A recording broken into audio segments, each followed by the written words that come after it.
here to share something else that puts a little bit of faith in my jar. Yeah, so today I thought I would talk about CPR for negative self-talk. So what I'm going to do is start by just giving a brief description of what negative self-talk is. It's basically, I guess a simple way of describing it would be to say it's basically trash talking yourself. It's any kind of inner dialogue that you have with yourself that is limiting, it's critical, it's very harsh, very negative.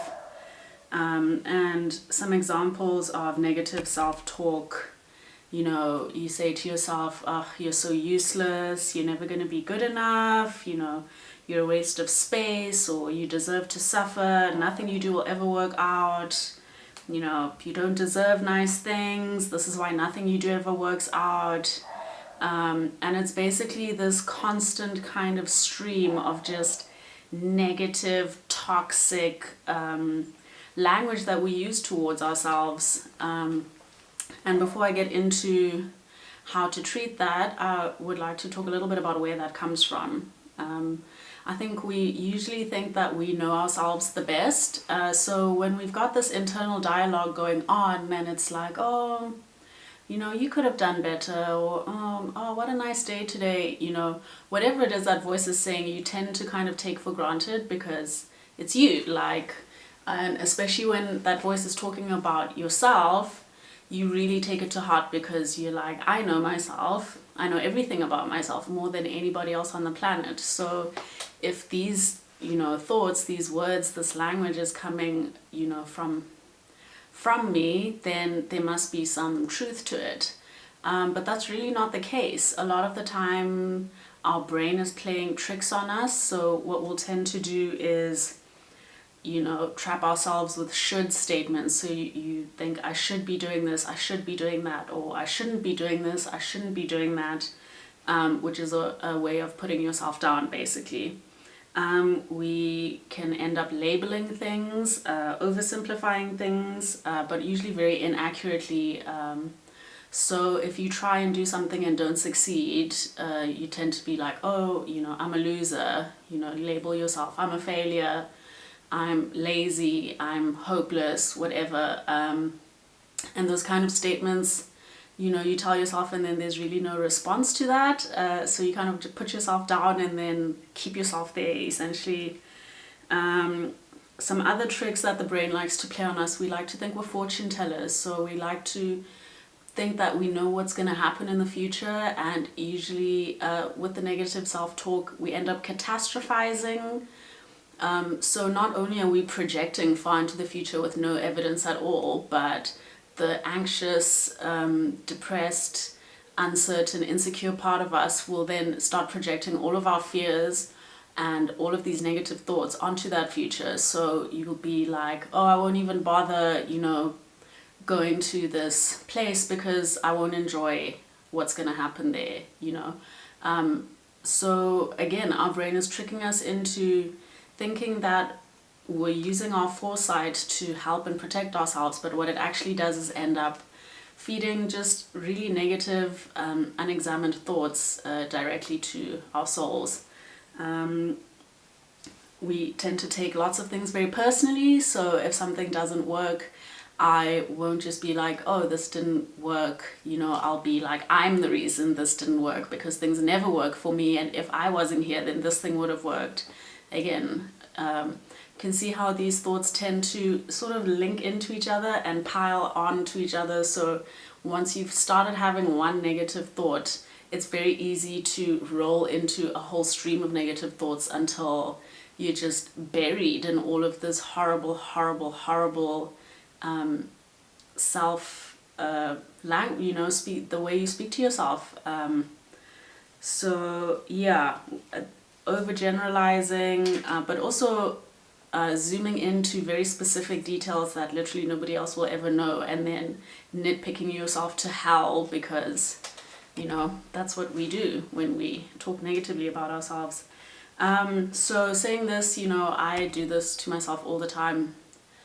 and it's a really tough thing to deal with because it's you doing it to yourself. So it's very hard for other people to really, I guess, understand what you're going through, because we often don't really share those thoughts with the people around us. And for good reason. They're very painful thoughts. We feel very vulnerable, very fragile, sometimes very frustrated, sometimes hopeless, insecure. It's really a very tender territory, and that's another way that the negative self-talk reinforces itself, right?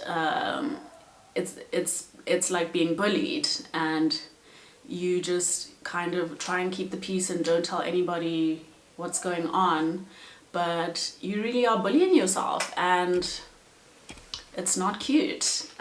So over the years, I've had to try and come up with ways to address my negative self-talk, and that's what I want to share with you today.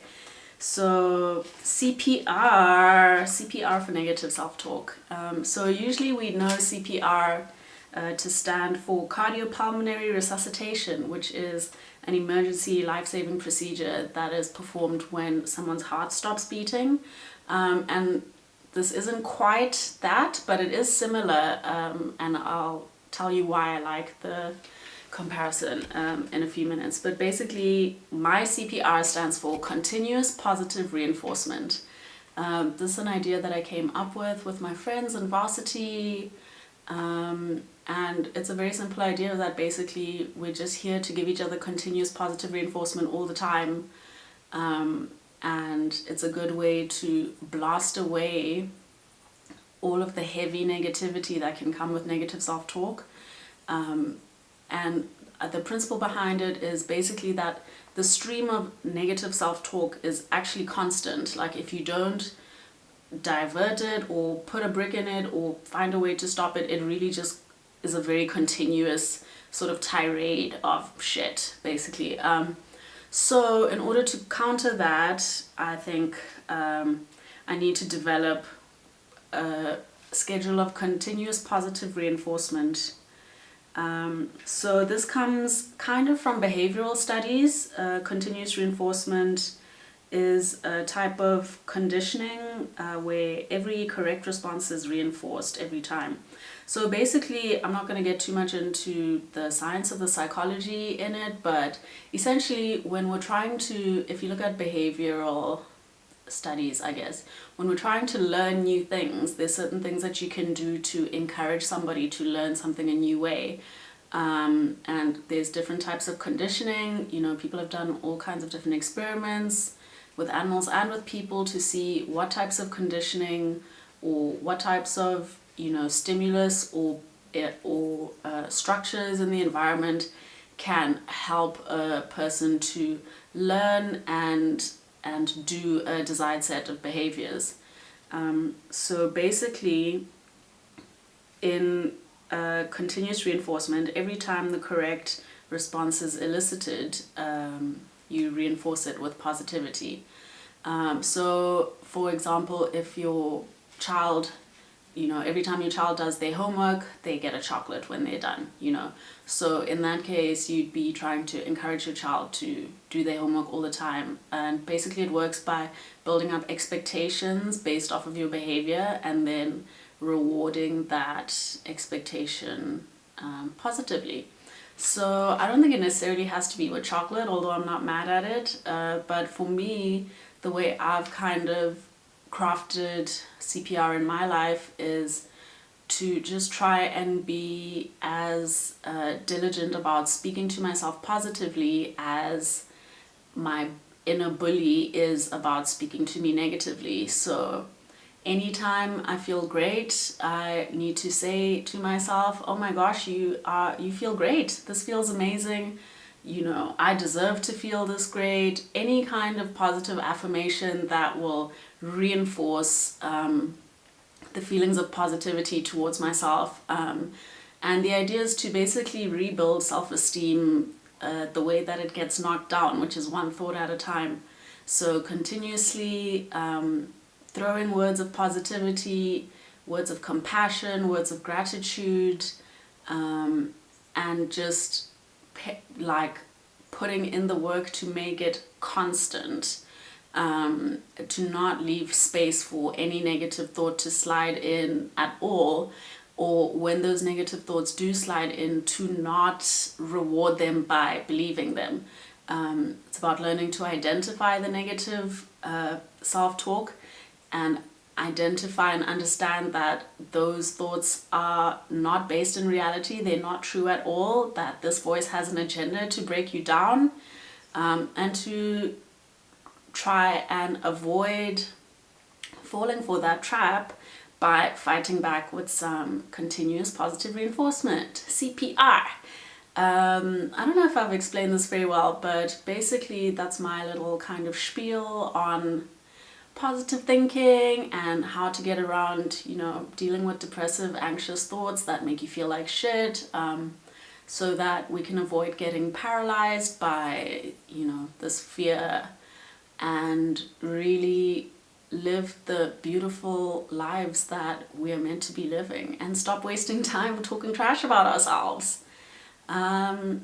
So I'd love to hear what you think about all of this. If you have any of your own CPR tricks, things that you do to make yourself feel better, to lift your mood, lift your spirit, and just kick those negative thoughts away, I'd love to hear it. Thanks for listening, and see you soon. Okay.